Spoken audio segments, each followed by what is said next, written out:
ఆంధ్రప్రదేశ్ ఉప ముఖ్యమంత్రి పవన్ కళ్యాణ్ శనివారం ఉదయం హెలికాప్టర్లో కొండగుట్టు చేరుకున్నారు. ఏపీ డిప్యూటీ సీఎం పర్యటన నేపథ్యంలో పోలీసులు భారీ భద్రతా ఏర్పాట్లు చేశారు.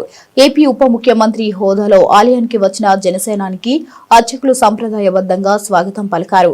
అనంతరం మంజన్నకు ప్రత్యేక పూజలు చేశారు.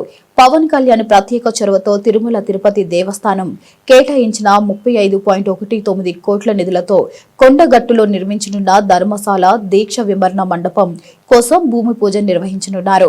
96 గదులతో ధర్మశాలను నిర్మించనున్నట్లు సమాచారం.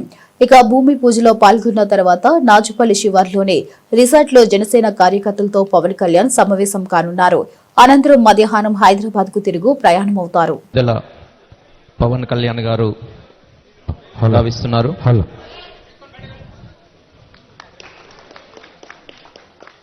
చప్పట్లతో తమ హర్షధ్వానాలు వ్యక్తం చేయాల్సిందిగా కోరుతున్నాం. అందరూ కూడా కరతాళ ధ్వనుల మధ్య శిలాఫలక ఆవిష్కరణ మహోత్సవం గావిస్తున్నారు.